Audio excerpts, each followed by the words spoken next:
So far in this series, we've looked at the musical alphabet and the notes A, B, C, D, E, F and G. On the piano, these are all of the white notes. But what about the black notes, the notes in between? In this lesson, we're going to look at accidentals. An accidental is a symbol placed before a note that tells you if you need to play one of these black notes. Now, accidentals can be played by almost all instruments, but we're going to use the piano to help us visualise how an accidental changes a note. There are three types of accidental. A sharp has a symbol that looks like a hashtag. Please don't call it a hashtag though, as a sharp is very different. A sharp raises a note by a semitone. Let's take a look at the piano. I'm going to play an F. If I wanted to play an F sharp, I would play the note a semitone higher, which is this one. This is F sharp. Let's take another note. This note is D. I want to play a D sharp. Which note should I play? It would be this note here, because it's a semitone higher than D. Another type of accidental is called a flat. Its symbol looks a bit like a lowercase b. A flat lowers a note by a semitone. Let's take another look at the piano. Here is an A. If I want to play an A flat, I have to play the note that is a semitone lower, which would be this note. If I want to play a D flat, then I find the note D, then play the note that is a semitone lower. Now at this point, you may have noticed two things. Not every note has a black note before or after it.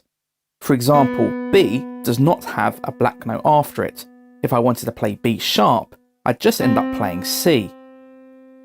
If I wanted to play an F flat, well, I'd just end up playing E. The other thing you may have noticed is that the black notes on the piano can be called two different names. Let's take this note for instance. This note is a semitone higher than F, so it is called F sharp. But it's also a semitone lower than G, so it could also be called G flat. F sharp and G flat, whilst having different names, will sound exactly the same. If you take a look at the other black notes, you'll see that they all have two different names. Now, let's move away from the piano and look at the stave. When we write down sharps and flats, they have to be drawn in a particular way. Firstly, the accidental should be drawn before the note you want to change, never after. Also, notice how the sharp and flat symbols both have a hole in the middle. Well, if the note head is on a line on the stave, the line should go through the middle of the hole in the accidental. If the note head is in a space, then the space should pass through the hole in the accidental. Written music is full of shortcuts that mean we don't have to write as much on the page. For example, if I have more than one F sharp in a bar, I only need to write a sharp before the first F. The rest of the Fs in the bar are automatically converted.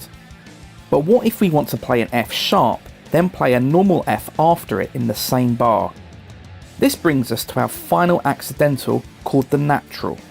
A natural cancels out a previous sharp or flat. If I have an F sharp and I want the next F in the bar to be F natural, then I simply draw the natural sign before the next F note. Just like sharps and flats, natural signs must be written before the note and sit on the same line or space as the note you want to change. So, to summarise, an accidental is either a sharp, flat or natural. A sharp raises a note by a semitone. A flat lowers the note by a semitone. And a natural cancels out a previous sharp or flat. That's the end of this lesson on accidentals. Please click the link below to complete the quiz and test your knowledge.